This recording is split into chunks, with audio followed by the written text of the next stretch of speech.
தமிழ்நாட்டின் துணை முதலமைச்சராக நாளை உதயநிதி ஸ்டாலின் பொறுப்பேற்க இருக்கிறார்.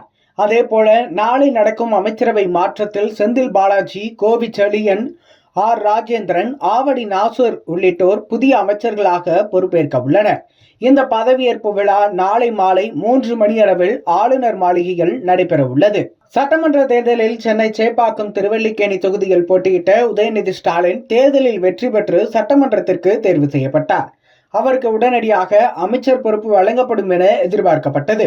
ஆனால் அமைச்சரவை பட்டியலில் அவரது பெயர் இடம்பெறவில்லை. இந்நிலையில் கடந்த ஆண்டு அவருக்கு அமைச்சர் பொறுப்பு வழங்கப்பட்டு விளையாட்டு மற்றும் இளைஞர் நலன்துறை ஒதுக்கப்பட்டது. இந்த பொறுப்பில் உதயநிதி ஸ்டாலின் தொடர்ந்து ஆக்டிவாக செயல்பட்டு வருகிறார். இந்நிலையில் கடந்த சில வாரங்களாக உதயநிதிக்கு துணை முதலமைச்சர் பொறுப்பு வழங்கப்பட வேண்டும் என்று பல்வேறு நிர்வாகிகள் பேசி வந்தனர்.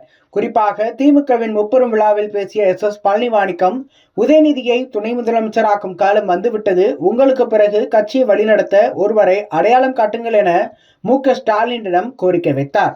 இது தொடர்பான கேள்விக்கு பதிலளித்த முதலமைச்சர் ஸ்டாலின், ஏமாற்றம் இருக்காது, மாற்றம் இருக்கும் என்று அமைச்சரவை மாற்றம் குறித்தும் உதயநிதியின் துணை முதலமைச்சர் பதவி குறித்தும் உறுதிப்படுத்தினார்.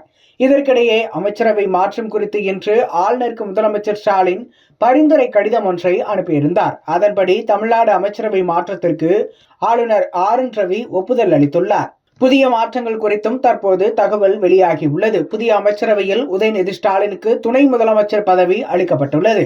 உதயநிதி தற்போது வகிக்கும் துறையுடன் சிறப்பு திட்டங்கள் அமல்படுத்தும் துறையை சேர்ந்து கவனிப்பார் என்று தெரிவிக்கப்பட்டுள்ளது.